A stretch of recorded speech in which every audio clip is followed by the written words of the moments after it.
નમસ્કાર મિત્રો, મારી યુટ્યુબ ચેનલમાં તમારું સ્વાગત છે. આજે આપણે વાત કરવાના છીએ 21 વર્ષના કંડક્ટર અને મહિલા સાથે બનેલી ઘટના. રાત્રિના 2 વાગ્યા હતા. આખું શહેર ઊંઘમાં ગરકાવ હતું. રસ્તા પર એકાદ સ્ટ્રીટ લાઇટ જ બાકી હતી, જે અંધકાર વચ્ચે નાની ઝાંખી રોશની ફેલાવી રહી હતી. બસ સ્ટેશન પર એકલી ઊભેલી બસ, એમાં બેઠેલો કંડક્ટર 21 વર્ષનો વિનય ખૂબ જ યુવાન હતો. નોકરીમાં જોડાયાના થોડા જ મહિના થયા હતા. તે રાત્રે ડ્યુટી પૂરી કરી છેલ્લી બસ સ્ટેશન પર લાવીને ઊભો હતો. ડ્રાઈવર તો ઘરે જતો રહ્યો હતો, પરંતુ કંડક્ટરને થોડો સમય રોકાવું પડતું.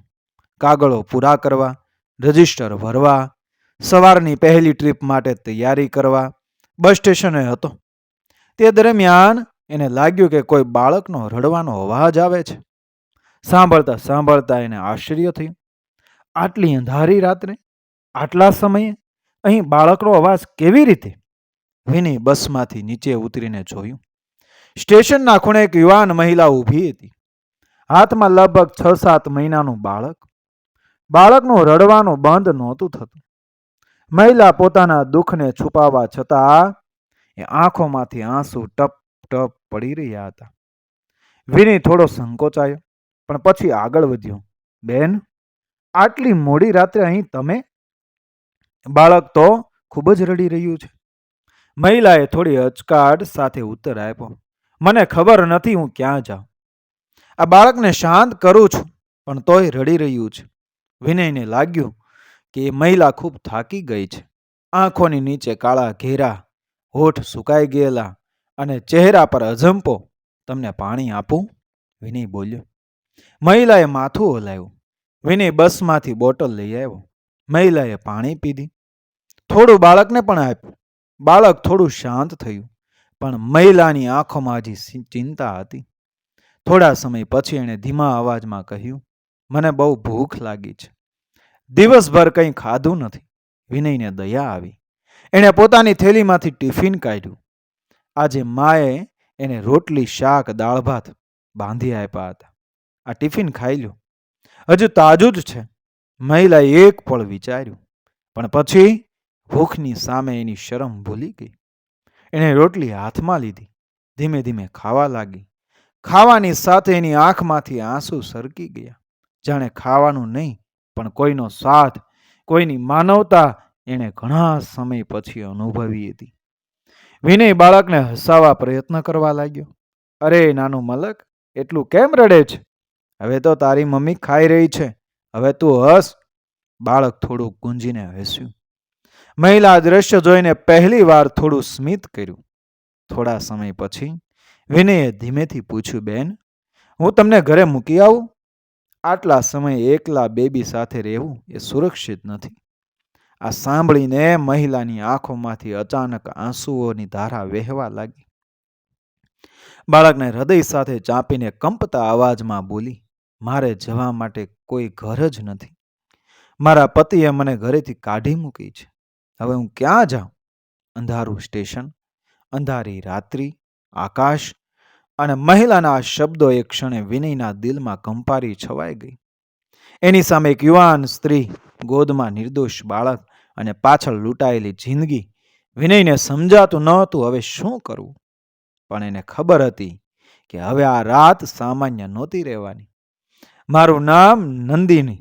લગ્નને 2 વર્ષ જ થયા છે. શરૂઆતમાં બધું સારું હતું, પણ પછી પતિનો સ્વભાવ બદલાતો ગયો. નાની નાની વાતમાં ગુસ્સો કરવો, મારકૂટ કરવી, એના પરિવારનો ત્રાસ. આખરે આજે તો એણે મને બાળક સાથે ઘરમાંથી કાઢી મૂકીને કહ્યું, તો હવે ક્યારેય આ ઘરમાં પરત ન આવતી. એ વાત કહેતી વખતે નંદિનીના અવાજમાં ભય અને તૂટેલી આશાનું ભારણ સ્પષ્ટ હતું. વિનયે નરમાઈથી કહ્યું, બેન, તમે ચિંતા ન કરો. હું તમારો ભાઈ સમાન છું. આ રીતે રાત્રે રસ્તા પર રહેવું સુરક્ષિત નથી. ચાલો, તમને કોઈ આશરો મળી જાય ત્યાં સુધી હું તમારી મદદ કરું. નંદિનીએ વિનય તરફ જોયું. એની આંખોમાં વિશ્વાસ અને સંકોચ વચ્ચેનો સંઘર્ષ હતો. પણ તમે કેમ મારી મદદ કરશો? તમે તો અજાણ્યા છો. વિનય સ્મિત કરતા બોલ્યો, અજાણ્યા હોઈએ એટલે મદદ ન કરવી જોઈએ એવું ક્યાં લખ્યું છે? હમણાં તમે અને તમારું બાળક મારી જવાબદારી છો. એના શબ્દોમાં એક સચ્ચાઈ હતી, એક સત્યતા હતી. નંદિની થોડું શાંત થઈ. વિનયે વિચાર્યું, હવે એમને ક્યાં લઈ જવું? એણે મનમાં નક્કી કર્યું કે પોતાની હોસ્ટેલમાં લઈ જવું યોગ્ય ન હતું, પણ નજીકની એક જૂની મુસાફર માટેની છાવણી હતી કે જ્યાં ક્યારેક ગરીબ મુસાફરો રાત પસાર કરતા. બંને ધીમે ધીમે ત્યાં ચાલ્યા. રસ્તો ભયંકર હતો. ફક્ત દૂર ક્યાંક કૂતરાના ભૂકવાના અવાજ આવતા હતા. રાત્રિ ઘોર હતી. છાવણી પાસે પહોંચતા વિનયને અચાનક અજીબ લાગ્યું. એ જગ્યા અત્યંત શાંત હતી.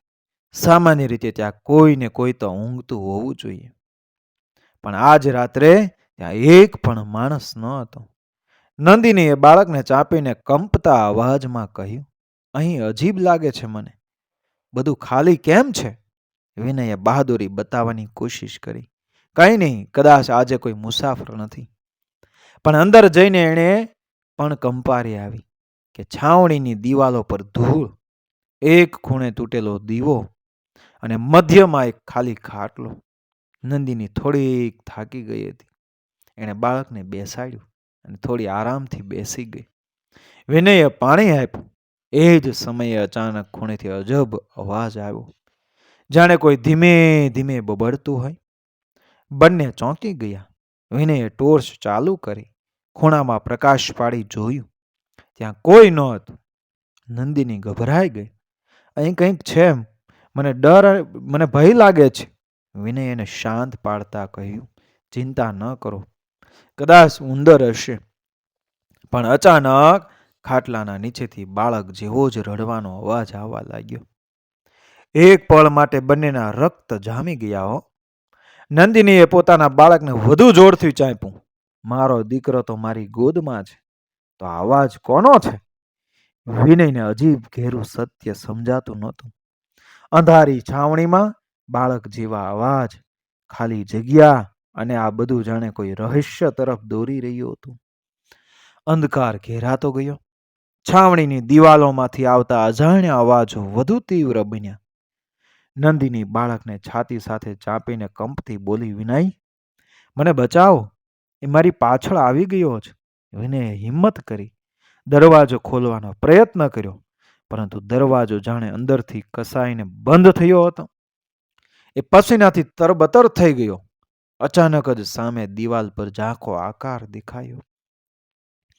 માણસનો પડછાયો, અને એ પડછાયાઓમાંથી કર્કશ અવાજ ગુંજ્યો, નંદિની, તું મારી જ છે, તું ભાગીને પણ ક્યાં જાશે? નંદિનીએ ચીસ પાડી, મને છોડી દે, તું મારો પતિ નથી, તું તો મારો કસાઈ છે. વિની ચોંકીને નંદિની તરફ જોયું. તમારો પતિ મરી ગયો નથી? નંદિનીની આંખોમાંથી આંસુ વહેવા લાગ્યા. એણે ધીમા અવાજમાં કહ્યું, હા, 3 મહિના પહેલા એનો એક્સિડન્ટ થયો હતો, પરંતુ એની આત્મા મને શાંતિથી જીવવા દેતી નથી. હું જ્યાં જાઉં છું ત્યાં એની હાજરીનો અહેસાસ થાય છે. આજે તો એની છાયા અહીં પણ આવી ગઈ છે.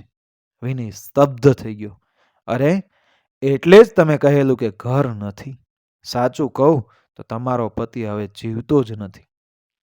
નંદિની કંપતા હોઠથી બોલી, હા, પરંતુ એના કુટુંબવાળાઓએ મને દોષ આપ્યો. એમને લાગ્યું કે એનું મૃત્યુ મારા કારણે થયું. એમણે મને બાળક સાથે ઘરમાંથી કાઢી મૂકી. તે દરમિયાન અવાજ વધુ પ્રચંડ બન્યો, તું મારી જ છે, તારા વગર હું અધૂરો છું. બાળક જોરથી રડવા લાગ્યું. અંધકારમાં દિવાલો કંપવા લાગી.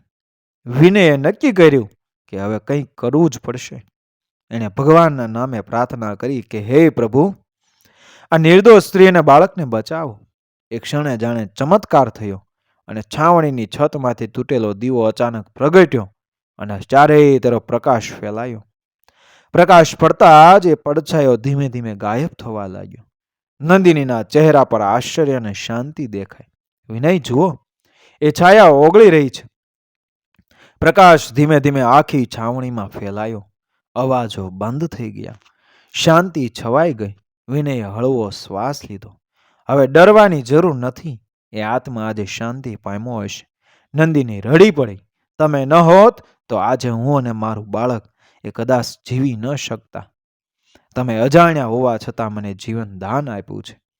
વિનયને નરમાઈથી કહ્યું, બેન, અજાણ્યા હોવા છતાં માણસાઈ સૌથી મોટી ઓળખ છે.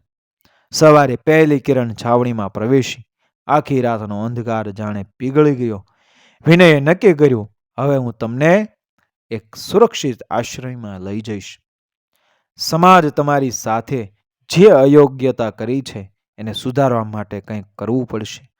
નંદિનીએ બાળકને ચુંબન આપ્યું અને વિનય તરફ આભારની નજરે એ જોયું. તે ક્ષણે વિનયને લાગ્યું કે એની 21 વર્ષની નાની ઉંમર છતાં એણે એક જીવનનો સૌથી મોટો પાઠ એ શીખી લીધો હતો. માણસાઈ અને હિંમત હોય તો અંધકારની સૌથી ઘેરી રાત્રિ પણ એ કદી સ્થાયી નથી રહેતી. મિત્રો, આ વાર્તા જે છે એ કાલ્પનિક છે. તેમાં જે આવતા પાત્રો પણ કાલ્પનિક છે. વિડીયો પસંદ આવ્યો મારી ચેનલ સબસ્ક્રાઈબ કરો, ફોલો કરો, શેર કરો.